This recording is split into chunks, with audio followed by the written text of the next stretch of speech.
Hello दोस्तों, जय हिंद। दोस्तों, आज के हम इस वीडियो में सिलेबस के ऊपर बातचीत करेंगे क्लास 12 का। जैसा कि हमने आपको पीछे वाले वीडियो में बताया था कि जो न्यू वीडियो होगा आपका सिलेबस पर बेस्ड होगा कि हम आपको क्या क्या पढ़ाएंगे, कैसे कैसे पढ़ाएंगे और बोर्ड एग्जाम में कैसे पूछे जा रहे हैं क्वेश्चन, कितने किस चैप्टर से आ रहे हैं वो मैं बताने जा रहा हूँ। ठीक है, तो बने रहिए लास्ट तक। ठीक है, तो सेशन 2022 से 23 के लिए है 10 से 12 तक का। और बैच, ये जो बैच है ना, एकदम इस बैच का हमने नाम दिया है तहलका बैच। ठीक है, तो आइए आगे बात करते हैं। आप ऑफलाइन पढ़ सकते हैं, है ना, ये एड्रेस आप नोट कर सकते हैं। आप ऑफलाइन पढ़ना चाहते हैं तो मैं इसके बारे में लास्ट में पूरा और डिटेल बता दूंगा, आप अभी ऐसे ही देख लीजिए। और आप, है ना, आप ऐप पर पढ़ना चाहते हैं तो ऐप डाउनलोड कर सकते हैं, डीके शर्मा मैथमेटिक्स। ये मैं लास्ट में सारा चीज डिस्कस करूंगा। चलिए अब अपन बिना नेट किए अपन स्टार्ट करते हैं सिलेबस, कि जो आपका सिलेबस है ना, जिसके अनुसार सवाल पूछे जा रहे हैं आपके बोर्ड एग्जाम में, वो क्या है पैटर्न, उसके ऊपर बातचीत करते हैं अपन। ठीक है, तो सबसे पहले बात, बिहार बोर्ड 12th मैथ, है ना, सिलेबस इन हिंदी और न्यू पैटर्न एग्जाम, है ना, तो ये अपन बातचीत करने जा रहे हैं। दोस्तों, सबसे पहला अपन बात करें तो 3 तरह के सवाल पूछे जा रहे हैं आपके एग्जाम में। पहला वस्तुनिष्ठ प्रश्न, ऑब्जेक्टिव क्वेश्चन, फिर लघु उत्तरीय प्रश्न, शॉर्ट टाइप क्वेश्चन, एंड दीर्घ उत्तरीय प्रश्न, लॉन्ग टाइप क्वेश्चन। यानी 3 तरह के क्वेश्चन आपके एग्जाम में आ रहे हैं। और मैं बता दूं, टोटल सवालों की संख्या है 100, है ना। टोटल ऑब्जेक्टिव जो सवाल आ रहे हैं आपके बोर्ड एग्जाम में 100 आ रहा है मैथमेटिक्स के अंतर्गत, और शॉर्ट जो क्वेश्चन आ रहा है वो 30 आ रहा है, और जो लॉन्ग आ रहा है वो आपका 8 आ रहा है। ठीक है ना। और आपको मैं बता दूं, जवाब कितने का देना है दोस्त, तो 50 क्वेश्चन का जवाब देना है, पर क्वेश्चन 1 मार्क्स, यानी कि यहां से 50 मार्क्स आपका हो गया, है ना। ओके, फिर आप 30 शॉर्ट में से 15 आपका जवाब देना है आपको, तो ये टोटल, और एक क्वेश्चन 2 मार्क्स का होगा, तो यानी 15 दूनी 30 नंबर का हो गया। बहुत अच्छी बात।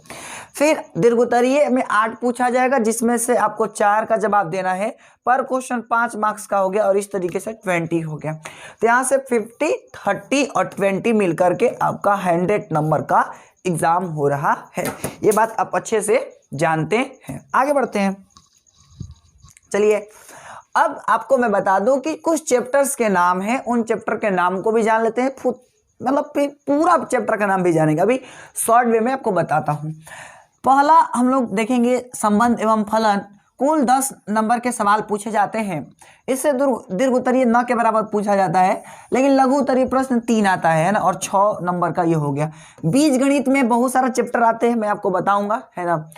तो उसमें 13 नंबर के सवाल आ जा रहे हैं, कुल अंक 13 आ जा रहा है। 4 लघु उत्तरीय और 7 मतलब ऑब्जेक्टिव, इस तरीके का मतलब आ जा रहा है। कलन शास्त्र में 40 से 44 नंबर का सवाल आ जाता है। आप देख सकते हैं, दीर्घ उत्तरीय 2 आ जाता है, लघु उत्तरीय 8 आ जाता है, ऑब्जेक्टिव 20 आ जाता है। ठीक है, सदिश एवं त्रिविमीय ज्यामिति में 18 नंबर का सवाल आ जाते हैं। एक दीर्घ उत्तरीय प्रश्न आ जाता है, और लघु उत्तरीय बात करूँ तो 4 आता है, और ऑब्जेक्टिव बात करूँ तो 7 के करीब आ जाता है। ठीक है, फिर रैखिक प्रोग्रामन में 9 नंबर का सवाल आते हैं, जिसमें एक आपका 5 नंबरिया है और 4 ऑब्जेक्टिव आ जाता है। ठीक है, और इस तरह से आपको मैं बताऊं, प्रायिकता में भी 10 नंबर का सवाल आ जा रहा है, 3 2 और 6 ऑब्जेक्टिव। इस तरीके का आपका 100 नंबर हो जाता है। ठीक है, अब आपको मैं और बताऊं अगर पूरा डिटेल में, है ना, तो आप ये समझिए कि चैप्टर का नाम, जो आपका चैप्टर का नेम है, पूरा डिटेल में अपन समझने जा रहे हैं कि जो चैप्टर का नाम है पूरा डिटेल में क्या क्या है,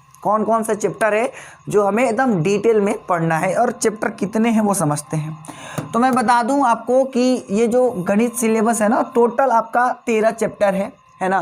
पहला चैप्टर का नाम है संबंध एवं फलन, रिलेशन एंड फंक्शन, प्रतिलोम त्रिकोणमितीय फलन, इनवर्स ट्रिगोनोमेट्रिक फंक्शन, आव्यूह मैट्रिसेस, सारणिक डिटर्मिनेंट्स, सातत्य और अवकलनीयता, कंटिन्यूटी एंड डिफरेंशिएबिलिटी, अवकलज के अनुप्रयोग, एप्लीकेशन ऑफ डेरिवेटिव्स। 7 चैप्टर का नाम है समाकलन, इंटीग्रल्स। 18 चैप्टर का नाम है समाकलन के अनुप्रयोग, यानी एप्लीकेशन ऑफ इंटीग्रल्स, अवकल समीकरण। उसके बाद इसका नाम है आपका डिफरेंशियल इक्वेशन, सदिश जिसका नाम है वेक्टर अलजेब्रा, त्रिविमीय ज्यामिति, 3 डायमेंशनल ज्योमेट्री बोले तो 3D, है ना। अगला चैप्टर आपका रैखिक प्रोग्रामन, लीनियर प्रोग्रामिंग, और अगला जो लास्ट चैप्टर है वो है प्रायिकता, प्रोबेबिलिटी। यानी टोटल क्लास 12 के अंतर्गत हम लोग को 13 चैप्टरों का अध्ययन करना है, एकदम बेसिक से लेकर के करेंगे एडवांस लेवल तक। तो आपको मैं ये बात और बता दूं कि जो चैप्टर शुरू करेंगे वो आपका होगा चैप्टर नंबर 2, क्लास 12 का चैप्टर नंबर 2, जिसका नाम है इनवर्स ट्रिग्नोमेट्रिक फंक्शन, प्रतिलोम त्रिकोणमितीय फलन। आपको एकदम बेसिक से सिखाएंगे एडवांस लेवल तक, ठीक है ना। तो आइए शुरू करते हैं। देखिए सबसे पहले हम डायरेक्ट चैप्टर पर नहीं जाएंगे, पहले हम लोग बेसिक सारे चीज़ को कवर करेंगे। जैसे कि सबसे पहले हम लोग समझेंगे कि इनवर्स फंक्शन क्या है, ट्रिग्नोमेट्रिक फंक्शन क्या है, उसके बाद हम लोग आएंगे इनवर्स ट्रिग्नोमेट्रिक फंक्शन पर। उससे भी पहले हम लोग को समझना चाहिए फंक्शन क्या है। तो आइए अपन समझने का प्रयास करते हैं फलन के बारे में, ठीक है ना। तो फलन आपको मैं समझाने जा रहा हूँ, उसको ढंग से देखिएगा, एकदम टाइम वेस्ट नहीं करते हुए। आपका PDF मिल जाएगा, कैसे मिलेगा, कहाँ मिलेगा, सबका इन्फॉर्मेशन मैं लास्ट में दे दूंगा कि PDF आपको यहाँ मिलेगा, ठीक है ना। तो आइए आगे बढ़ते हैं। तो सबसे पहले हम लोग समझते हैं कि भाई फलन क्या है। तो मैं बता दूं फलन क्या है। तो फलन FA से B में एक फलन कहलाता है, या फलन होगा कब, जब A के प्रत्येक अवयव का B में प्रतिबिंब हो। मतलब जो A का जो सेट A है, उस सेट A के सारे एलिमेंट का इमेज B में होना चाहिए। यानी कि सेट A का कोई भी एलिमेंट छूटना नहीं चाहिए, है ना, तथा A के किसी अवयव का B में एक से अधिक प्रतिबिंब नहीं हो। और यह भी ध्यान रखना है कि A का जो सेट A का इमेज है, एक एलिमेंट का इमेज सेट B में दो नहीं मिलना चाहिए। ये बात याद रखना कि A के किसी अवयव का B में एक से अधिक प्रतिबिंब नहीं होना चाहिए, यानी एक एलिमेंट का एक ही इमेज मिलना चाहिए सेट B में। ये बात ध्यान रखेंगे। यानी आपको मैं और अंदर लेकर के समझाऊं बातों को, तो आपको यूं समझ आप सकते हैं यूं तरीके से भी कि फलन होने का शर्त, कंडीशन फॉर फंक्शन, है ना। मैं बता दूं दोस्त, ये दोनों के लिए बैच है ना। आगे कंडीशन क्या है, तो A के भिन्न भिन्न अवयवों का B में भिन्न भिन्न प्रतिबिंब होना चाहिए। यानी जो सेट A है उसके अलग अलग अवयवों का प्रतिबिंब सेट B में अलग अलग मिलना चाहिए। यानी एक एलिमेंट का एक ही इमेज होना चाहिए सेट B के अंतर्गत। बहुत अच्छी बात। दूसरी बात, A के एक से अधिक अवयवों का B में एक ही प्रतिबिंब होना चाहिए। ये याद रखना है, एक से, है ना, एक के एक से अधिक अवयवों का B में एक प्रतिबिंब होना चाहिए। ये बात ध्यान में रखना है कि A के एक से अधिक अवयव अगर हैं, जैसे मान लीजिए जो भी है, उनका एक को इमेज ही मिलना चाहिए सेट B में।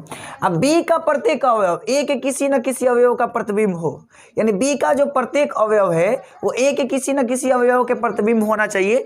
ये कोई ज़्यादा जरूरी नहीं है फलन होने के लिए, है ना। फलन होने के लिए कोई ज़्यादा जरूरी नहीं है, लेकिन हाँ हम लोग आगे जब पढ़ेंगे ना तो ये जरूरत आएगा, ठीक है ना। आगे B में कुछ ऐसे अवयव हो सकते हैं जो A के किसी अवयव का प्रतिबिंब ना हो। देखिए मैंने बोला ना कि B में ऐसा हो सकता है कि कोई इमेज ना बना रहा हो अपना A में, ऐसा हो सकता है, लेकिन A का कोई भी एलिमेंट छूटना नहीं चाहिए। A का एक भी एलिमेंट छूटना नहीं चाहिए। A के सारे अवयवों का इमेज B में मिलना ही चाहिए, है ना। यानी कि मैं यूं बोल सकता हूं, एक और बात, फलन को हम लोग ऐसे डिनोट करेंगे, ठीक है ना, F such that A to B। इसका मतलब होगा कि इसका मतलब ये है फंक्शन F is A, है ना, F is a function from A to B। यानी यहाँ पर F एक फलन है, कहाँ से कहाँ में, A से B में एक फलन है, ठीक है ना। तो ये बात आप ध्यान में रखेंगे। चलिए आगे बढ़ते हैं अपन, है ना। अब हम लोग इसमें से डिस्कस करके सीखेंगे कि इसमें से कौन फलन है और इसमें कौन फलन नहीं है ना। इसके ऊपर अपन बातचीत करते हैं कि इसमें से कौन फंक्शन है कौन फंक्शन नहीं है। जो मैं डिफिनेशन बताया उसको गौर से सुनिए दोबारा। मैंने बताया कि सेट A का एक भी एलिमेंट छूटना नहीं चाहिए। दूसरा मैंने बताया सेट A का एक एलिमेंट का एक इमेज B में होना चाहिए। B में छूट जाए इससे कोई मतलब नहीं है। ये तीन बात आप याद रखेंगे तो आप कभी भी बता सकते हैं कि ये फंक्शन है कि ये फंक्शन नहीं है। आप देखो यार, इधर देखो दोस्तों, तो सेट A, मान लीजिए हमने एक एग्जांपल लिया, बहुत सारा एग्जांपल लिया, आपको समझ में आ ही जाएगा, है ना। तो बताइए क्या ये फलन है? आप वीडियो को पॉज करके सोचिए, है ना, कि ये फंक्शन है या नहीं है।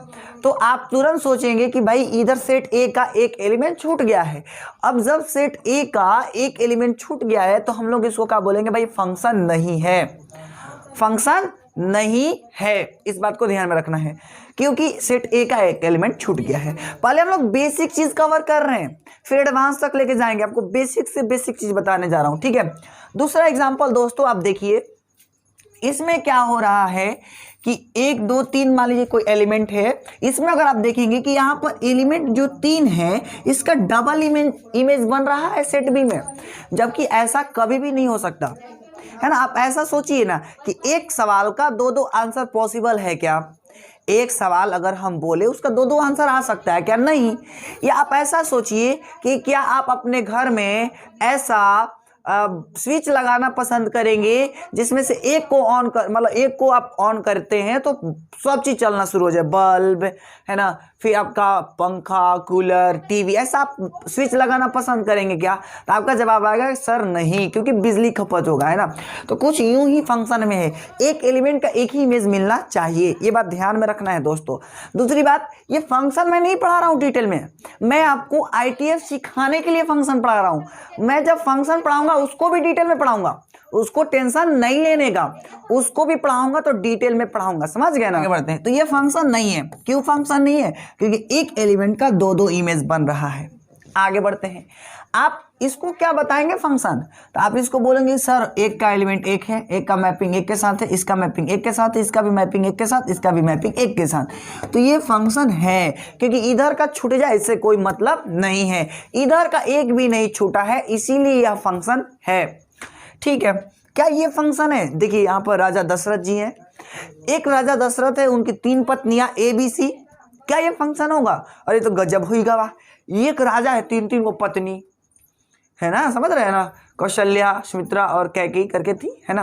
तो 3 पत्नी पॉसिबल है क्या? नहीं है।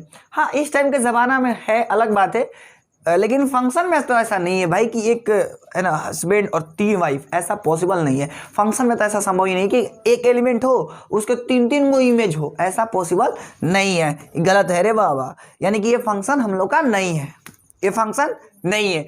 क्यों नहीं? आप उम्मीद है कि समझ पा रहे होंगे, ठीक है। आगे बढ़ते हैं, क्या ये फंक्शन है? क्या ये फंक्शन है? अर्जुन, भीम, युधिष्ठिर, नकुल और सहदेव की एक वाइफ द्रौपदी, अरे गजब यानी 5 हस्बैंड एक वाइफ, क्या ऐसा फंक्शन है? ये फंक्शन है। तो आप बोलोगे यस सर है, क्यों? क्योंकि देखो अर्जुन का तो इकलौता है ना द्रौपदी, भीम के लिए भी अलग है द्रौपदी, इधर का आप देखो ना अलग अलग का एक ही है, इधर का अलग अलग है, उसका एक के साथ मैपिंग है, कोई बात नहीं, इधर का अलग अलग एक के साथ मैपिंग हो चलेगा, लेकिन इधर का एक उधर के दुदुगो के साथ मैपिंग हो तो नहीं चलेगा। क्योंकि देखो इधर का एक इधर के दुदुगो के साथ मैपिंग है, इधर का एक इधर के दुदुगो के साथ मैपिंग है, नहीं चलेगा। लेकिन इतने सारे के लिए एगो चलेगा, क्योंकि ये तो अलग अलग है ना, देख लो ना, अर्जुन के लिए अलग है द्रौपदी, भीम के लिए अलग है द्रौपदी, है ना। तो यहाँ पर एक का एक ही इमेज मिल रहा है ना, इसीलिए फंक्शन है। तो ये बात याद रखना, फंक्शन, उम्मीद है कि आप समझ गए होंगे कब फंक्शन होता है और कब फंक्शन नहीं होता है। अगर आपको और क्लियर नहीं हो रहा होगा तो आप ये एग्जांपल ले लीजिएगा दशरथ का और ये, है ना, पांडवों का, आप फिर समझ जाएंगे, ठीक है। और आप आगे बढ़ते हैं अपन लोग, है ना, और आगे की बातचीत करते हैं। अब आपको थोड़ा सा और समझाते हैं डोमेन एंड रेंज के बारे में, और कोडोमेन में भी आपको मैं समझाता हूँ। डोमेन, रेंज एंड कोडोमेन क्या होता है, किसको बोलते हैं, आपको हर एक चीज बताने जा रहा हूं, गौर से सुनिएगा, ध्यान दीजिएगा। तो डोमेन कैसे बताते हैं, कैसे निकालते हैं, मैं आपको बताने जा रहा हूं। देखिए सबसे पहले तो मान लीजिए एक फंक्शन है, सपोज ये एक फंक्शन है, function is from A to B, F is a function from A to B, है ना, F is a function from A to B, यानी एफ एक फलन है वो ए से बी में, ठीक है, ओके। अब इसका इसके साथ मैपिंग, इसका इसके साथ मैपिंग, इसका इसके साथ मैपिंग, इसका इसके साथ मैपिंग, और वो खाली रह गया, उससे कोई मतलब नहीं है हम लोग का। तो मैंने आपको ये बताया कि आप ध्यान से सुनिएगा, डोमेन का मतलब होता है इनपुट, डोमेन का मतलब इनपुट, और ये रेंज का मतलब होता है आउटपुट। डोमेन मतलब इनपुट मतलब डालना, रेंज मतलब आउटपुट मतलब जो निकल के आता है वो, और कोडोमेन किसको बोलते हैं? जिसके साथ मैप्ड है ना, मतलब जो पूरा का पूरा सेट भी है उसको बोलते हैं कोडोमेन। क्या कहना चाह रहा हूं देखिए, मतलब मैं ये कहना चाह रहा हूं डोमेन मतलब इनपुट। तो बताइए मैंने क्या क्या डाला है, तो सेट ए में मैंने डाला है ए बी सी डी, तो हमारे डोमेन के अंतर्गत क्या जाएंगे, ए बी सी डी आ जाएगा। यानी कि जो जो मैंने सेट ए में डाल रखा है वो हमारे डोमेन के अंतर्गत आएंगे। यानी कि डोमेन हमारा क्या हो जाएगा दोस्तों, ए बी सी और डी हम लोग का डोमेन हो जाएगा। बहुत अच्छी बात सर। आगे फिर रेंज नहीं बल्कि कोडोमेन। कोडोमेन क्या होता है, तो पूरा का पूरा सेट बी कोडोमेन होता है। पूरा का पूरा सेट बी क्या होता है, कोडोमेन। तो सेट बी में क्या है, सेट बी में है पी क्यू आर एस, ये हम लोग का कोडोमेन होगा। ठीक है। रेंज फिर क्या होता है, तो रेंज हम लोग उसको बोलेंगे जिसके साथ मैप्ड हुआ है ना। यानी कि इनपुट डालने पर जो जो आउटपुट आए हैं, इनपुट डालोगे तो भाई आउटपुट निकल के आएगा ना। तो जो जो आपने इनपुट डाला है उससे संबंधित जो जो आउटपुट आए हैं उसी को बोलेंगे हम लोग क्या, रेंज। तो बताना मैंने को कि भाई एस आया है क्या, आंसर है नहीं। मैंने कुछ भी डाला, ए भी डाला, बी डाला, सी डाला, डी डाला, तो कभी एस आया क्या, आंसर नहीं, एस नहीं आया। अब जब अगर एस नहीं आया तो इसका मतलब हुआ कि एस हमारे रेंज में नहीं आएगा। हमारे रेंज में कौन कौन आने वाले हैं, पी क्यू आर, यानी कि हमारा रेंज हो जाएगा दोस्तों पी क्यू आर हो जाएगा। क्या हो जाएगा, पी क्यू आर हो जाएगा। यानी आपको ये समझ में आ गया होगा कि डोमेन मतलब क्या, इनपुट, रेंज मतलब क्या, आउटपुट, और कोडोमेन मतलब पूरा का पूरा सेट बी। ठीक है ना। आगे बढ़ते हैं दोस्तों। आप अब इसका बताइए, आप लोग वीडियो को रोक करके कमेंट कर देना है आपको कि इसका सर आंसर ये है। आप ईमानदारी पूर्वक पढ़िए, फिर देखिए आप कितना आगे बढ़ेंगे, है ना। तो चलिए मैं इसका भी बताता हूँ। देखिए डोमेन, कोडोमेन और रेंज बताना है, एक फंक्शन है ना। Again function is defined from A to B, है ना। तो देखो सिंपल, जो जो डाले हैं वो हम लोग का डोमेन हो जाएगा। इनपुट जो जो हमने दिया है, तो क्या क्या दिए हैं, -1 1 है ना, -3 और 3, ये हमने दिया है। बहुत अच्छी बात। क्या क्या निकला है, तो हमारे पास निकला है, सपोज है ना, हमारे पास निकल के आया है वो 1 और 9 आया है। तो 1 जो 9 निकल के आया है वो हम लोग को क्या है, रेंज है। और कोडोमेन मतलब क्या, पूरा का पूरा सेट बी। तो क्या हो जाएगा 1 4 9 16। तो ये हम लोग का आंसर है। ओए ध्यान इधर देने का, हेलो ध्यान इस, है ना, इधर दीजिए। आगे बढ़ते हैं। अब अपन आगे बढ़ते हैं। अब आपको मैं बताता हूँ टाइप्स ऑफ फंक्शन। मैं थोड़ा बता रहा हूँ फंक्शन, अभी डिटेल जब पढ़ाऊंगा ना आग लग जाएगी, है ना, इसलिए अभी आग लगाना नहीं चाहता। अभी आपको मैं ITF सिखाने के लिए फंक्शन सिखा रहा हूँ, ठीक है ना। काफी अच्छा ये टॉपिक है। तो चलिए आइए समझते हैं अपन फंक्शन किसको बोलते हैं। तो देखिए सबसे पहला फंक्शन हम लोग समझ गए, डोमेन समझ गए, कोडोमेन भी समझ गए। अब टाइप्स ऑफ फंक्शन समझने जा रहे हैं।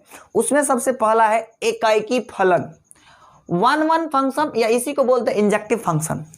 किसी लोग को दिक्कत हो जाता है याद करने में, मैं तो उनको सलाह देता हूं इंजेक्टिव, है ना, यानी डॉक्टर इंजेक्शन एक एक करके भोंकता है। कभी आप इंजेक्शन लिए कि नहीं लिए हैं, लिए है ना, तो आपको एक एक करके दिया होगा, एक हमारा ऐसे है ना, तब दूसरा का देता है ना। तो 1 आप याद रखने का तरीका ये याद रख लोगे, इंजेक्शन यानी इंजेक्टिव को 1 बोलते हैं, या हिंदी में एकाएकी बोलते हैं। आप अब डिफिनीशन क्या है इसका सर, एक लाइन में, कोई भी फलन 1 फलन कहलाएगा जब एक का मैपिंग एक के साथ हो। सिंपल, जब कोई भी फलन का मतलब सेट ए का एक एक एलिमेंट का मैपिंग एक के साथ अगर होता है सेट बी में, तो ऐसे फंक्शन को हम लोग बोलते हैं 1 फंक्शन। देखो डिफिनेशन, एक फलन ए, एक फलन एफ, ए से बी में जो है 1 फलन कहलाता है ना। A function is said to be 1 है ना। कब, तो भाई केवल और केवल तब जब ए के भिन्न भिन्न अवयवों का बी में भिन्न भिन्न प्रतिबिंब हो। यानी ये बात याद रखना है, एक एक एलिमेंट का बी में एक एक अगर इमेज आता है तो ऐसे हम लोग फंक्शन को 1 फंक्शन बोलते हैं। या दूसरा डिफिनेशन ये है यार, मैं जब आपको पढ़ाऊंगा ना जब फंक्शन चैप्टर नंबर 1 में, तो आपको और डिटेल समझाऊंगा। अभी आप देखिए दूसरा डिफिनेशन ये है, दूसरा डिफिनेशन ये है कि आप उस फंक्शन में जो भी आपको फंक्शन दिया गया है उसमें आप x1 और x2 डालो। अगर x1 x2 डालने पर बाहर x1 x2 ही आ जाए तो उसको हम लोग बोलेंगे भाई 1 1 है। आपको ये समझ नहीं आए उससे कोई दिक्कत वाली बात नहीं है, इसको मैं आपको जब पढ़ाऊंगा 1 1 फंक्शन जब चैप्टर नंबर 1 में, तो आपको पूरा डिटेल में बताऊंगा। अभी आप इतना जानिए कोई फलन 1 1 फलन कहलाता है अगर एक का मैपिंग एक के साथ हो, है ना, एक एलिमेंट का मैपिंग एक के साथ हो। देखो आप एक सेट ए है और एक सेट बी है और ये कोई फंक्शन है। देखो ए का मैपिंग ए के साथ है, ए का पी के साथ है, बी का क्यू के साथ है, सी का आर के साथ है, डी का एस के साथ है। क्या यहाँ पर कोई भी ऐसा सेट ए का एलिमेंट है जो मतलब एक से ज्यादा इमेज है उसका? नहीं है। एक एलिमेंट के एक ही इमेज है सेट बी में, तो इसका मतलब है कि हम लोग बोलेंगे this function is 1 1, this function is 1 1। ये भाई फंक्शन क्या है सर? 1 1 है। क्यों 1 1 है? क्योंकि इसके एक एलिमेंट का इमेज एकक है, मतलब एक का मैपिंग एक के साथ है, ठीक है ना। तो ये बात हम लोग को समझ में आ गया भाई 1 1 फंक्शन क्या है, ठीक है। अब अपन समझते हैं बहु एकाकी फलन यानी many one function. Many one function क्या होता है? सिंपल है कि एक फलन ए से बी में बहु एकी फलन कहलाता है या बहु एकाकी फलन कहलाता है। कब? जब केवल और केवल कहलाता है जब 1 1 ना हो। अब 1 1 कब होता है? तो जब एक का मैपिंग एक के साथ हो। एक लाइन में कोई फलन मेनी वन कहलाएगा जब वो 1 1 ना हो, है ना। तो 1 1 कब होता है? जब एक का मैपिंग एक के साथ हो, तो उसको बोलते हैं 1 1। लेकिन यहाँ पर आप क्या देखो, यहाँ पर दो एलिमेंट का मैपिंग है ना, यहाँ पर सुनना ध्यान से, यहाँ पर दो एलिमेंट है, एक 1 है और एक -1 है, जिसका मैपिंग एक के साथ है। तो इसका मतलब ये हुआ कि यहाँ पर दो एलिमेंट का मैपिंग एक के साथ है, यानी कि देख लो मेनी का 1 है, मेनी एलिमेंट का 1 मैपिंग है। तो जब मेनी का 1 एलिमेंट हो ना, मेनी एलिमेंट्स का 1 मैपिंग हो सेट बी में, तो ऐसे फंक्शन को हम लोग बोलेंगे मेनी वन फंक्शन। यानी हम लोग इसको बोलेंगे कि दिस फंक्शन इज व्हाट? तो आंसर है sir many one function. Many one function भाई, ये मेनी वन फंक्शन की क्या क्यों है? क्योंकि ये 1 1 नहीं है। अब जो फंक्शन 1 1 नहीं होता है वो मेनी वन होता है दोस्तों। चलिए, उम्मीद है आपको समझ में आ रहा होगा। आगे बढ़ते हैं। अगला फंक्शन है आच्छादी फंक्शन, है ना। यह आच्छादी फलन यानी ऑन टू फंक्शन और सर्जेक्टिव फंक्शन किसको बोलते हैं, एक लाइन में समझते हैं। तो देखिए, कोई फलन ऑन टू कहलाता है अगर बी का प्रत्येक सदस्य, है ना, या बी का प्रत्येक सदस्य न लिख करके यहाँ पर हम लोग लिख लेते हैं अवयव, बी का प्रत्येक अवयव किसी ना किसी बिंदु का प्रतिबिंब हो। यानी कि एक लाइन में याद रखना, ये छोड़ो अपना, मेरा सुनो। मेरा मतलब ये है कि कोई फंक्शन ऑन टू फलन कहलाता है जब सेट बी में ये कहूं ना छूटे। जब सेट बी का कोई भी एलिमेंट नहीं छूटा हो, ऐसे फंक्शन को हम लोग ऑन टू फलन बोलेंगे। छूट जाए तो नहीं बोलेंगे, सिंपल। फिर से, अगर सेट बी का एक भी एलिमेंट नहीं छूटा ना, तो उसको बोलेंगे ऑन टू फंक्शन, है ना। तो देखो आप ध्यान से देखो, इसको क्या है कि एक का मैपिंग एक के साथ है, तो क्या सेट बी का एक भी छूटा? क्या आंसर है सर? नहीं छूटा। अब जब नहीं छूटा ना, तो इस फंक्शन को हम लोग क्या बोलेंगे साहब? इस फंक्शन को बोलेंगे सर ये ऑन टू फंक्शन है ना। इसमें क्या देखो, इसमें क्या हो रहा है कि ये फलन तो है, ये जो है एग्जाम्पल नंबर 1 मान लो इसको, है ना, ये फलन तो है, ये दोस्तों फलन तो है, लेकिन हम लोग का ये ऑन टू फलन नहीं है। क्योंकि ऑन टू फलन कब होता है? जब इसमें का एक भी ना छूटे। लेकिन यहां पर तो छूटा है, जब यहां पर छूटा हो तो बोलेंगे ऑन टू नहीं है। इसका मतलब ये ऑन टू फंक्शन नहीं है, यानी बोलेंगे this function is not onto, this function is not on to.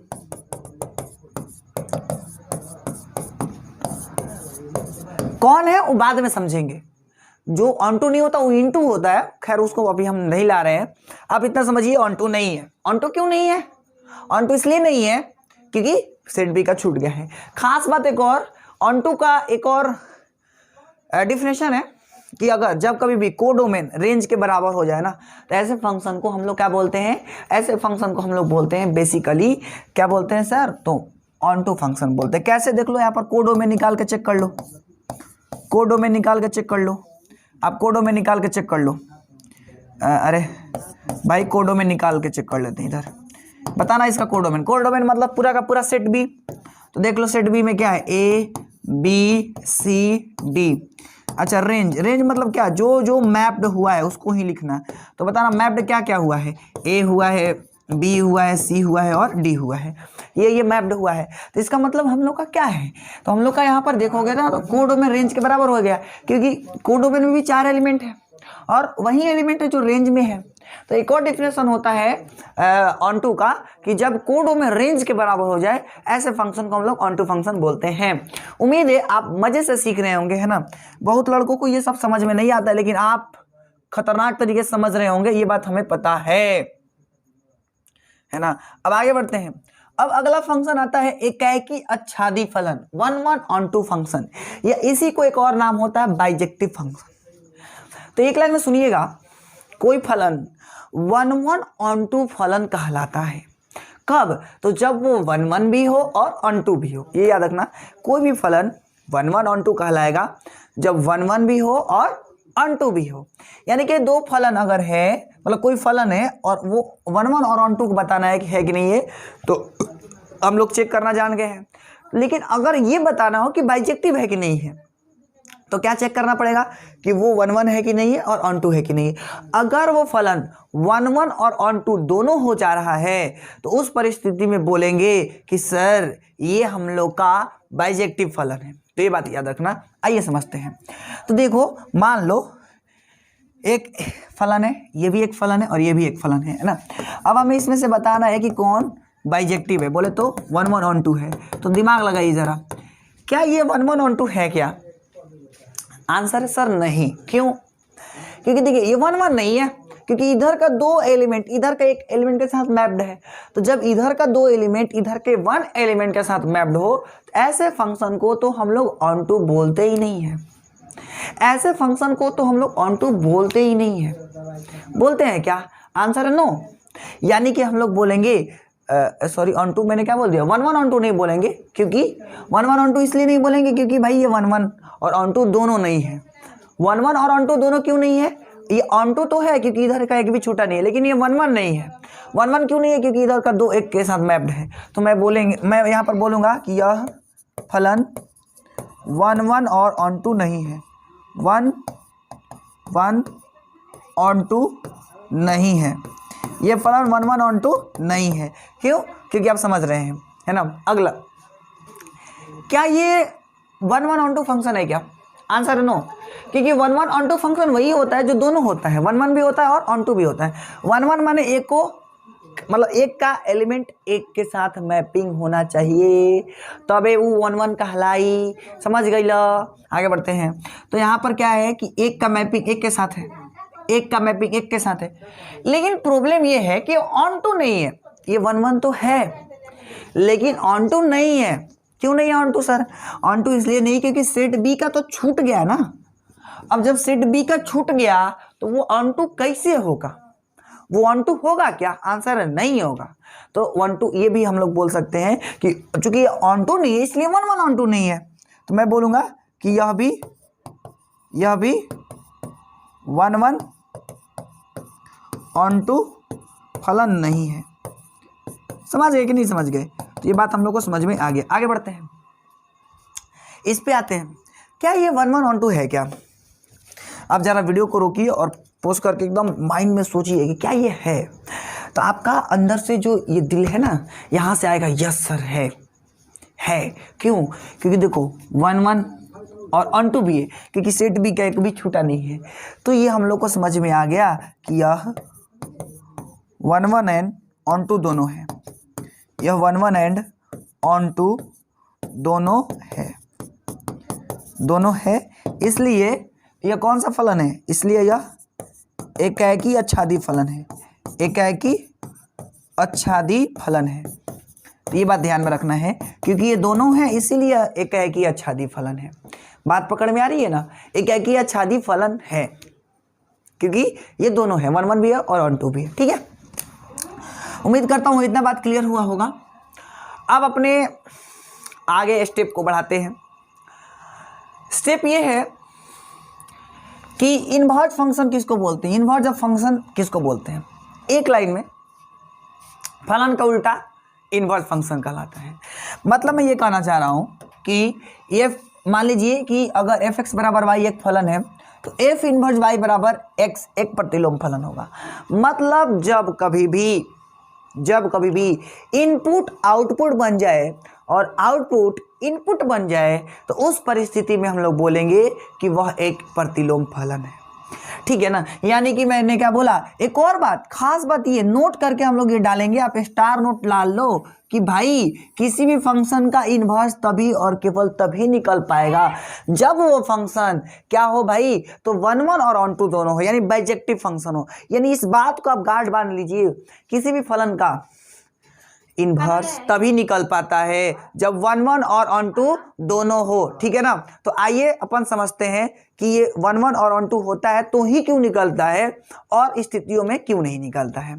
तो आपको मैं पहले एक नॉर्मल दिखाता हूं इन्वर्स का एक एग्जांपल। देखिए जैसे एफ ए से बी में है, इस तरीके का है, और एक एफ इन्वर्स इस तरीके का है। आपको मैं समझाता हूं। देखिए ए बी है, एक का मैपिंग ए के साथ है, 2 का मैपिंग बी के साथ है और 3 का मैपिंग सी के साथ है। तो जब हम लोग उल्टा कर देंगे ना, देखिए यहाँ पर क्या है, मैपिंग ऐसे हो रहा है, मैपिंग ऐसे हो रहा है। जब हम इसी मैपिंग को ऐसे उल्टा कर देंगे ना तो उसको हम लोग क्या बोलते हैं, उसको बोलेंगे इन्वर्स फंक्शन। क्योंकि देख लो उलट दिया, क्योंकि यहाँ पर देख लो ध्यान से, यहाँ पर देख लो, यहाँ पर डोमेन अगर हम आपसे पूछें कि भाई डोमेन बताइए ज़रा, तो डोमेन आप क्या बताएंगे, 1 2 3 बताएंगे। जी सर। आप रेंज क्या बताएंगे, तो आप सर रेंज बताने वाले हैं ए कमा बी कमा सी, ए कमा बी कमा सी। लेकिन यहाँ पर अगर हम आपसे डोमेन पूछते हैं ज़रा, यहाँ पर कि बताइए कि साहब डोमेन क्या है, अगर मैं जरा आपसे डोमेन पूछता हूँ यहाँ पे, तो आप क्या बताएंगे सर, यहाँ पर डोमेन आप बताएंगे 1 2 3, और यहाँ पर रेंज क्या बताने वाले हैं आप, तो यहाँ पर जो रेंज आप बताने वाले हैं वो बताने वाले हैं ए कमा बी कमा सी। ठीक है ना, क्या बताने वाले हैं, ए कमा बी कमा सी बताने वाले हैं। तो आप अगर गौर से देखिएगा तो आप ये पाइएगा कि इसका जो डोमेन है ना, इस वाले की इसका जो डोमेन है ना, अबे ये किधर गया डोमेन, ये ओ ऐसे ना हो रहा था, ओके मैंने उल्टा लिख दिया, सॉरी इसको मैंने उल्टा लिख दिया। तो ये बात ध्यान रखना, डोमेन मतलब इधर से आ रहा है ना, तो ए बी सी है, ये ए बी सी है और ये रेंज है 1 2 3। आप गौर फरमाइए, इधर ज़रा गौर फरमाइएगा तो आप ये पाइएगा कि डोमेन, यहाँ पर जो डोमेन है ना, ये रेंज के बराबर हो गया। चेक कर लो, क्योंकि फलन का डोमेन इनवर्स फंक्शन के रेंज के बराबर हो गया और फंक्शन का रेंज इनवर्स फंक्शन के डोमेन के बराबर हो गया। तो मैं तो वही बोला ना कि जब इनपुट आउटपुट बन जाए, यानी कि जब डोमेन रेंज में बदल जाए, रेंज डोमेन में बदल जाए, तो उसको बोलते हैं इनवर्स फंक्शन। यानी कि यह एक क्या है, इनवर्स फंक्शन है और ये क्या है, फलन है। तो ये तो समझ में आ गया, बेसिक आइडिया हम लोग को समझ में आ गया कि इनवर्स फंक्शन क्या है। लेकिन अब हम लोग ये समझेंगे कि इनवर्स फंक्शन निकलता कब है, किन किन परिस्थितियों में हम लोग प्रतिलोम फलन निकाल सकते हैं, ये समझते हैं। तो मैंने आपको बताया कि इनवर्स फंक्शन आप तभी निकाल पाएंगे जब वो फंक्शन बाइजेक्टिव हो। क्या हो, बाइजेक्टिव हो। अगर वो फंक्शन बाइजेक्टिव हुआ तो आप इनवर्स निकाल पाएंगे अथवा नहीं निकाल पाएंगे। चलिए आप इसको हम आपको अंदर से फील कराते हैं कि भाई ऐसा क्या कारण है कि 1 1 अगर होगा और ऑन टू दोनों होगा, मतलब बाइजेक्टिव होगा, तो ही हम इनवर्स निकालेंगे और नहीं निकाल पाएंगे दूसरे स्थितियों में। ऐसा क्यों, देखो आपको मैं एग्जांपल से समझाता हूं। एग्जांपल नंबर 1 और 2 लेकर के एक फलन लेते हैं। यहां से सपोज ये हम लोग का ए है, सेट ए है और ये सेट बी है और ये एक फंक्शन है। ठीक है ना, और यहां पर भी मैंने एक ले लेता हूं, इधर एक और ऐसे यूं करके, ये फंक्शन अगेन है ए से बी, इस तरीके का है, और इसमें सपोज है ए है, बी है, सी है, डी है, और इसमें 1 2 3 और 4 है। यहाँ पर क्या है कि 2 है, 4 है, 6 है, 8 है। यहाँ पर x है, y है, z है, w है ना, यू करके है। ठीक है, बहुत अच्छी बात सर, बहुत अच्छी बात। अब मैं क्या करता हूँ, इसका मैपिंग इसके साथ करा देता हूँ, इसका इसके साथ, इसका इसके साथ और इसका इसके साथ। बहुत अच्छी बात है सर। अब इसमें कराइए, इसका इसके साथ करा दिया मैंने, इसका इसके साथ करा दिया मैंने, और सपोज इसका इसके साथ मैंने करा दिया और इसका मैंने इसके साथ करा दिया। बहुत अच्छी बात है सर। अब हम लोग ये करने वाले हैं कि इनमें से किसका इनवर्स निकल पाएगा और किसका नहीं निकल पाएगा, ये अपन देखने वाले हैं, जांच करने वाले हैं कि किसका इनवर्स निकलने वाला है और किसका नहीं है। तो पहले आप सोच करके बताइएगा जरा, इनवर्स का मतलब मैंने क्या बताया? इनवर्स का मतलब मैंने बताया कि उल्टा कर देना। उल्टा कर देना मतलब तीर को घुमा देना। तो तीर घुमा के देखते हैं। तो ये हम लोग का फंक्शन है, ये क्या हम लोग का फंक्शन है। अब मैं ना इनवर्स फंक्शन लिखने जा रहा हूँ। कौन सा फंक्शन? इनवर्स फंक्शन लिखने जा रहा हूँ, इनवर्स फंक्शन। तो देखना ध्यान से, इनवर्स फंक्शन नंबर 1 लिखता हूँ। क्या लिखता हूँ? ध्यान से देखिएगा, ये सेम टू सेम रखेंगे, कोई चेंज नहीं करने वाले हैं, है ना। ये और ये रखने वाले हैं, ठीक है ना, कोई चेंजिंग नहीं होने वाला है, ठीक है ना। नंबर 1 और 2, यहाँ पर मैं 1 2 3 4 कोई भी एलिमेंट का मैं चेंजिंग नहीं कर रहा हूँ, सेम एलिमेंट रखने वाला हूँ, ठीक है। इसमें भी मैं वही 2 4 6 8 इधर x y z और w मैं सेम काम करने वाला हूं, बस तीर घुमा दिया। a भी है और ये f है, ठीक है। सिमिलरली यहां पर भी तीर घुमा दिया, f और ये a है और ये b है। जो तीर ऐसे था ना, मैं उस तीर को ऐसे घुमा देता हूं, क्योंकि अभी अभी बताया इनवर्स फंक्शन का मतलब होता है तीर को उल्टा कर देना। तो मैं तीर घुमा देता हूं, ये तीर ऐसे घूम गया, फिर अरे इसका इसके साथ 2 का c के साथ था तो 2 का c के साथ करा दिया, और b का 4 के साथ है, और 4 का अगेन d के साथ है। बहुत अच्छी बात सर। इसका देखो, इसका इसके साथ है, बहुत अच्छा। फिर इसका अगेन इसके साथ है, और इसका इसके साथ है, और इसका इसके साथ है, बहुत खतरनाक। तो ये मैंने क्या किया, सबका ना दोनों का इन्वर्स फंक्शन लाके मैंने लिख दिया। बहुत खतरनाक, बहुत अच्छा किया मैंने। बस सिंपल मैंने क्या किया, इन्वर्स ला करके, मतलब तीर को घुमा दिया। यानी ये फंक्शन है और ये इन्वर्स फंक्शन है, ये फंक्शन है और ये इन्वर्स फंक्शन है। तो अब जरा बताना कि अभी आपको इतना तो समझ है कि भाई ये दोनों फंक्शन है, लेकिन ये जानने की कोशिश कर रहे हैं कि क्या ये दोनों फंक्शन है कि नहीं है। ये अपन समझने का प्रयत्न कर रहे हैं कि दोनों फंक्शन है कि नहीं है। तो जब मैं इस पर आता हूं तो आप मतलब देखते ही कहेंगे कि सर ये तो फंक्शन रहा ही नहीं, ये फंक्शन तो रहा ही नहीं। फंक्शन क्यों नहीं रहा? फंक्शन इसलिए नहीं रहा क्योंकि ये फंक्शन इसलिए नहीं रहा क्योंकि आप देखो कि यहाँ पर 3 तो छूट गया है ना। तो 3 जब छूट गया तो ये फंक्शन रहा क्या? नहीं, क्योंकि अब फंक्शन ऐसे से ऐसे डिफाइन है, तो ये इंपॉर्टेंट हो गया ना। तो इसका एक भी नहीं छूटना चाहिए था, लेकिन यहाँ पर तो छूटा है। अब छूटा है तो हम लोग बोलेंगे कि यह फलन ही नहीं है। तो बोलेंगे कि भाई ये फलन नहीं है, फलन नहीं है। अब फलन नहीं है तो इसलिए इसका इन्वर्स भी पॉसिबल नहीं है। अब इसको देखते हैं, क्या जब मैंने इसके तीर को बदला तो क्या कोई भी इसमें इफेक्ट आया? क्या फलन ये नहीं रहा?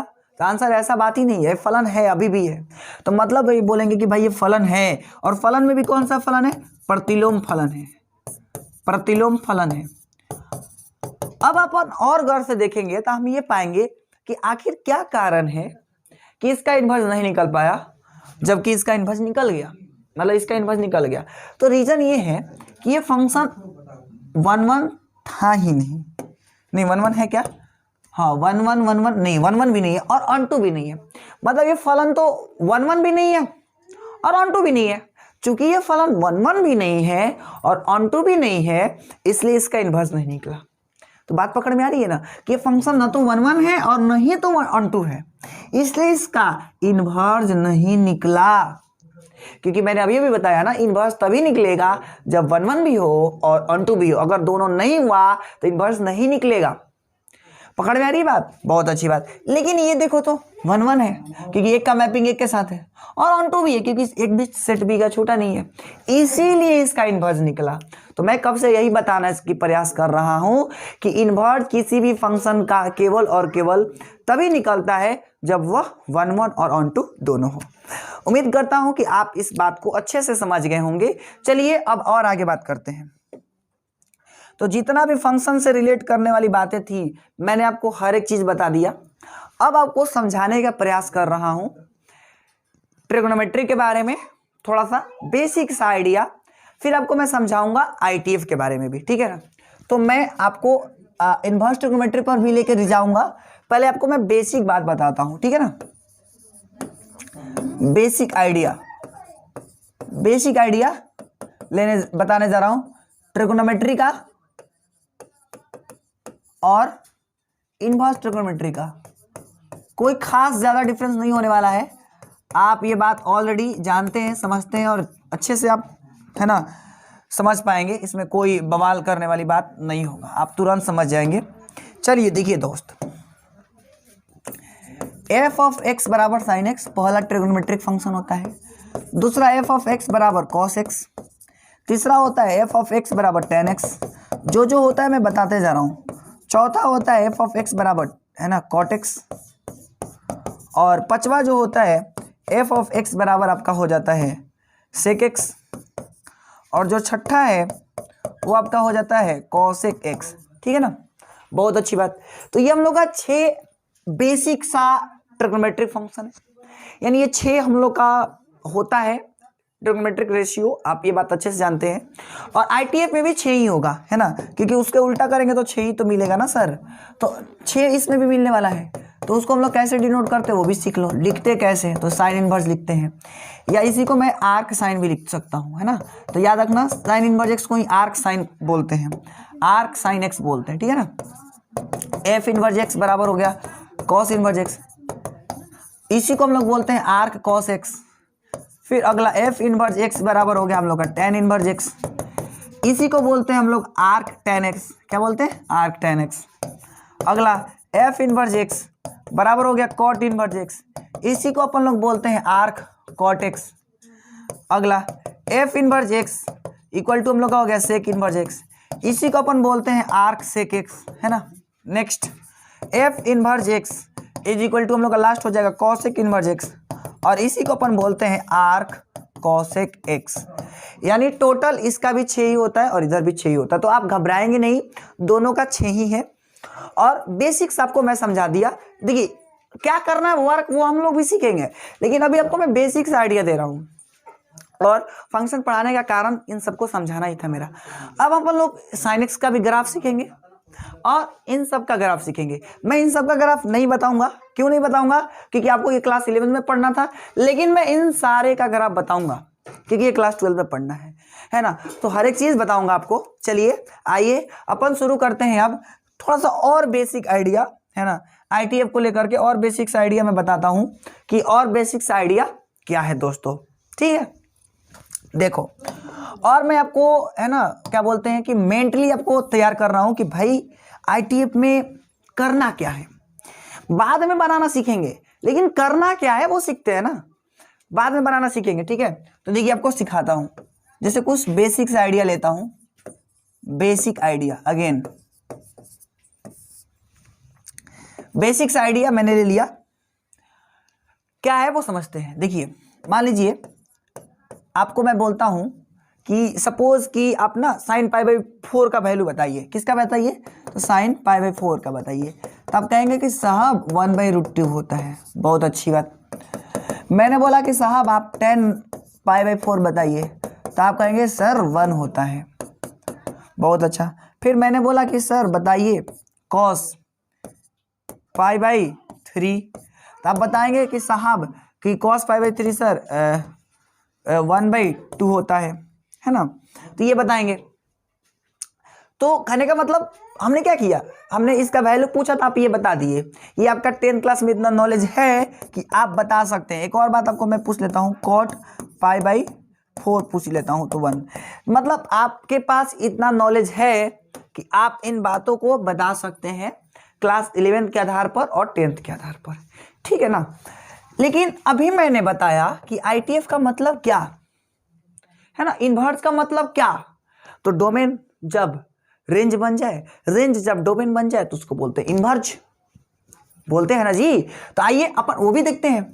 तो इसका मतलब ये हुआ कि अगर हम आपसे पूछते हैं साइन इनवर्स 1/√2 बताइए किसके बराबर, तो आपका आंसर आएगा कि जब साइन पाई बाई 4 1/√2 होता है, तो इसका मतलब ये हुआ कि साइन इनवर्स 1/√2 बराबर पाई बाई 4 होगा।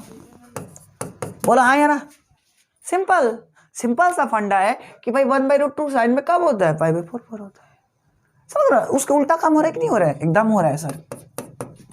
अगर हम आपसे पूछे tan इनवर्स 1 बताइए, तो आप तुरंत बताएंगे सर पाई बाई 4। क्यों? क्योंकि उल्टा होता है, जब ये इसके बराबर है तो ये इसके बराबर हो जाएगा, तो उल्टा तो काम कर रहा हूं ना मैं इधर। अगला आपसे अगर हम पूछें कि बताइए कॉस इनवर्स 1/2 कितना, तब तुरंत निकाल के कहेंगे कि साहब π/3 होता है। आगे मैं आपको ये भी निकालना सिखाऊंगा, आप टेंशन मत लीजिए, लेकिन मैं आपको तो बेसिक बात बता रहा हूँ अभी, है ना। अगला आपसे मैं पूछते हैं कि भाई cot इनवर्स 1 बताइए, तब बताओगे कि सर cot π/4 अगर 1 होता है तो इस बात का मतलब ये हुआ कि cot इनवर्स 1 π/4 होगा। तो उम्मीद करता हूं कि आप ये समझ गए होंगे बेसिक आइडिया आईटीएफ में क्या होने वाला है। तो सिंपल एक लाइन में ट्रिगो का उल्टा काम होने वाला है इस आईटीएफ में। लेकिन आइए हम ये समझते हैं, आप थोड़ा जरा फील करिए, जरा दिमाग लगाइए, क्या 1/√2 केवल π/4 पर ही होता है, या यूं बोले क्या 1 केवल π/4 का ही वैल्यू होता है और किसी का π/4 नहीं होता है क्या 10 में? तो आंसर है सर, आपके माइंड में आएगा कि यस होता तो है, केवल π/4 ही ऐसा वैल्यू नहीं है जिस पर 10 का वैल्यू 1 होता है। बहुत सारे ऐसे ट्रिग्नोमेट्रिक वैल्यूज आएंगे जहां पर 10 का वैल्यू क्या होता है, 1 होता है। जैसे आपको यूं समझाता हूं, जैसे आपको ये पता है ना sin 0 भी 0 होता है, sin π भी 0 होता है, sin 2π भी 0 होता है। तो मैं वही बोलने वाला हूं कि वैल्यू तो एक ही आ रहा है, यानी आउटपुट तो एक ही आ रहा है, लेकिन इनपुट अलग अलग है, फिर भी आउटपुट एक आ रहा है। तो यहां पर भी मैं वही बोलने वाला हूं कि क्या 1/√2 केवल π/4 पर ही होता है क्या? तो आंसर है आपका आएगा कि नहीं, लेकिन फिर तो अगर ऐसा नहीं है तो π/4 क्यों लिखे? तो इसका बात समझने के लिए अपन गाड़ी को आगे बढ़ाते हैं। तो सबसे पहले इसको सीखने के लिए हम लोग सीखते हैं sin x का ग्राफ, फिर मैं सिखाऊंगा इन्वर्स का ग्राफ, फिर मैं आपको कारण बताऊंगा कि ऐसा क्या कारण है कि आंसर इसका केवल और केवल π/4 ही पॉसिबल है ना। प्रिंसिपल वैल्यू है इसका π/4, प्रिंसिपल वैल्यू केवल π/4 ही संभव है और कोई भी वैल्यू पॉसिबल नहीं हो सकता है, केवल π/4 ही इसका आंसर आएगा। तो ऐसा क्या कारण है, आइए सीखने का प्रयास करते हैं। इसके लिए मैं आपको ना sin x का ग्राफ समझाता हूं, यानी graph of sin x, graph of sin x ये समझाने जा रहा हूं कि sin x का की ग्राफ क्या है। तो गौर फरमाइएगा इधर दोस्तों, sin x का ग्राफ आपको मैं समझाऊं तो देखिए तेज मैं आपको बताता हूं sin x का ग्राफ। इतना तो आप पढ़े होंगे कि आपको बता दूं खटखट, तो कोई दिक्कत होने वाली नहीं है। तो ये हम लोग का sin x का ग्राफ तेज बनाता हूं आपको,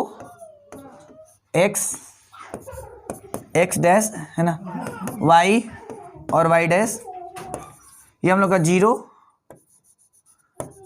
π/2, फिर 3π/2,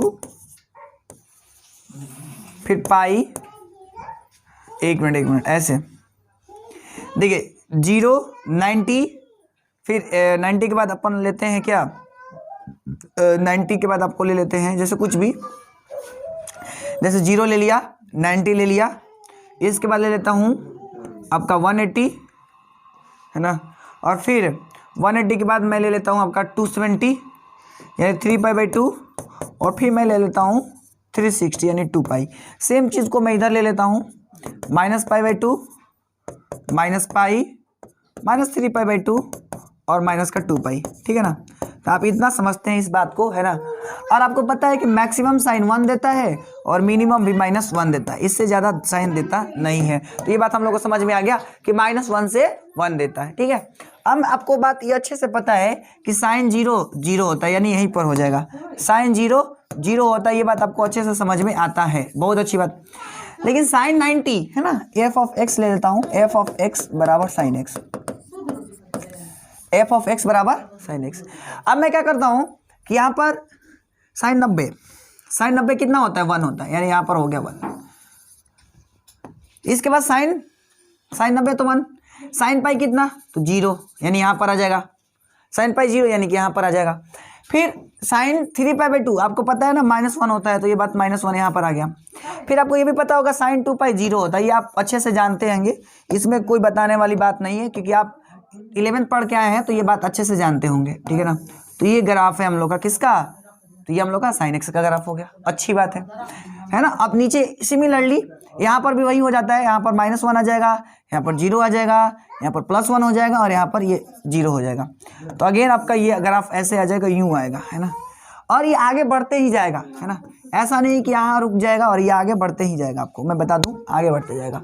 अब आप क्या देख रहे हैं, आप ये देख रहे हैं, अगर मैं एक लाइन ड्रॉ करता हूं, सपोज एक मैं लाइन ड्रॉ करूं, अगर यहां से एक लाइन ड्रॉ करूं, अगर हम ये वाला लाइन सपोज करिए, आप इसको देख पा रहे होंगे कि यहां पर ऐसे दो वैल्यूज हैं, यहां पर ऐसे दो वैल्यू हैं, यानी कि देखो एंगल सेम है क्योंकि लाइन पैरेलल है तो एंगल सेम बनाएगा, तो यहां पर जो वैल्यू आएगा वही सेम एंगल यहां पर भी आएगा। मान लो यहां पर कुछ भी आया, वही वैल्यू यहां पर भी आने वाला है। या यूं समझो ना, यूं समझो साइन 0 भी 0 हो रहा है ना, आप यूं समझो, आप कैसे भी समझ लो, लेकिन समझ लो। ये मान लीजिए ए है, बी है ना, और यहाँ पर साइन एक्स है, मान लो f of x is equal to sine x है, मान लो सपोज करो एफ ऑफ एक्स बराबर क्या है, साइन एक्स है। यहाँ पर आप क्या देख रहे हो कि 0 जब डाले तो 0 आया, आप जब पाई बाई 2 डाले तो 1 आया, आप जब 2 पाई डाले तो भी 0 आया, है ना, तो 0 दोबारा लिखने की कोई जरूरत नहीं है। आप जब क्या डाले माइनस पाई डाले तो भी 0 आया। आप क्या देख रहे हो बेसिकली, आप ये देख रहे हो 0 डालने पर भी 0 आ रहा है, पाई बाई 2 डालने पर भी 1 आ रहा है, और 2 पाई डालने पर भी 0, और माइनस पाई बाई डालने पर भी 0। यानी बहुत सारे इनपुट का एक आउटपुट आ रहा है 0। ऐसे ही बहुत सारे हैं जो आ सकता है, लेकिन यहाँ पर बहुत सारा इनपुट है जिसका एक आउटपुट आ रहा है। तो आप ये समझो ना ऐसे कि अब ये तो समझ में आ गया कि भाई साइन एक्स है हम लोग का, और जिसका ग्राफ ये है। अब अपन ये समझते हैं कि क्या इसका इन्वर्स निकलना पॉसिबल है कि नहीं है, यहीं पर आपको समझाता हूं। देखो आप बस एक बात फिट करके रख लो माइंड में कि बहुत सारे इनपुट का एक आउटपुट आ रहा है, तो इन्वर्स निकालने का तरीका मैंने क्या बताया, बस उसको पलटी मार दो, मतलब यहां पर ऐसे लिख लो, यानी sine inverse x F of x बराबर साइन इनवर्स एक्स, यानी पलटी मार दो ऐसे।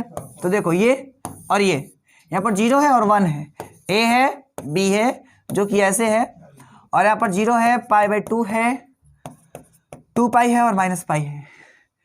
ये इसके साथ मैप्ड हो गया, इसके साथ मैप्ड हो गया, और इसके साथ मैप्ड हो गया, ये इसके साथ मैप्ड हो गया। अब बताना जरा हमें कि क्या ये इन्वर्स फंक्शन है, मतलब क्या ये इन्वर्स फंक्शन है क्या? आंसर नहीं, इन्वर्स फंक्शन नहीं है। क्यों नहीं है? क्योंकि देखो यहां पर एक का बहुत के साथ मैपिंग हो गया, एक एलिमेंट इधर के बहुत सारे के साथ मैप्ड हो गया। अरे तो गजब हुई गवा, ऐसा तो कभी होता ही नहीं है कि एक एलिमेंट का बहुत सारा मैपिंग हो, एक एलिमेंट का बहुत सारा इमेज हो। ऐसा पॉसिबल है क्या? आप फील करो, ऐसा पॉसिबल नहीं है कि एक एलिमेंट का बहुत सारा इमेज नहीं है। कि जब एक एलिमेंट का बहुत सारे इमेज नहीं होगा तो मैं क्या बोलूंगा कि भाई ये इन्वर्स फंक्शन नहीं है, इन्वर्स फंक्शन नहीं है, इन्वर्स फंक्शन नहीं है। क्यों इन्वर्स फंक्शन नहीं है? इन्वर्स फंक्शन इसलिए नहीं है क्योंकि एक एलिमेंट का बहुत सारा मैपिंग है। अब आपके मन में सवाल ये आ रहा होगा कि सर ये तो समझ में आ गया इन्वर्स फंक्शन नहीं है, फिर ये चैप्टर कैसे आ गया? यानी ये तो समझ में आ गया भाई साइन का मतलब जो साइन एक्स है यानी ट्रिग्नोमेट्रिक जो फंक्शन है उसका इन्वर्स निकालना पॉसिबल नहीं है, तो फिर ये चैप्टर कैसे आएगा? ये चैप्टर कैसे आएगा? तो ये चैप्टर कैसे आ गया, इस बात को समझने के लिए हम लोग नेक्स्ट वीडियो में सीखेंगे कि ऐसा क्या कारण है कि हम लोग ये चैप्टर पढ़ रहे हैं, जबकि रियलिटी में देखा जाए तो इस चैप्टर का तो इन्वर्स निकलना ही पॉसिबल नहीं है।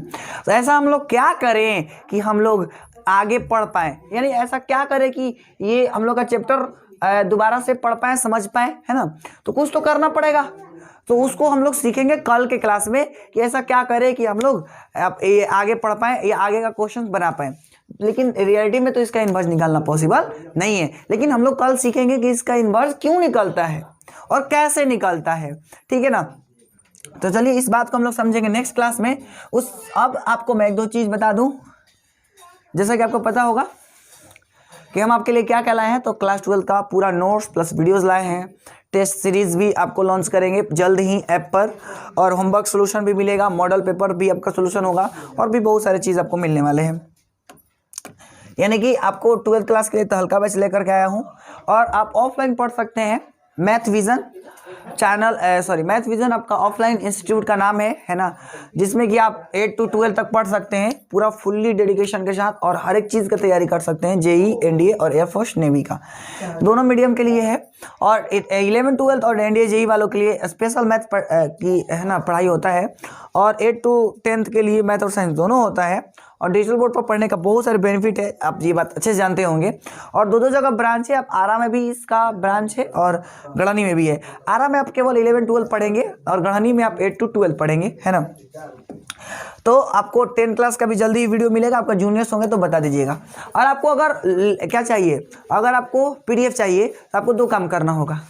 आप DK Sharma mathematics app download कर लीजिए, और आप मैथ विजन का एक स्पेशल क्लास 12 के लिए क्या बताऊं, अगर आपको मैं क्लास 12 के लिए स्पेशल टेलीग्राम चैनल है, आप लिखेंगे ये टेलीग्राम पर जाकर के मैथमेटिक्स क्लास 12, तो आपको वो चैनल आ जाएगा, आप उस पर ज्वाइन होकर के आपको पीडीएफ वहाँ पर भी मिल जाएगा। लेकिन ऐप डाउनलोड करने का फ़ायदा ये है कि आप टेस्ट सीरीज भी दे सकते हैं इस ऐप पे, ठीक है। चलिए इसी अच्छे बात के साथ आज के इतना ही, मिलेंगे नए वीडियो में, तब तक ले जय हिंद। और दूसरी बात, चैनल को सब्सक्राइब कर लीजिए, नोटिफिकेशन को ऑन कर लीजिए।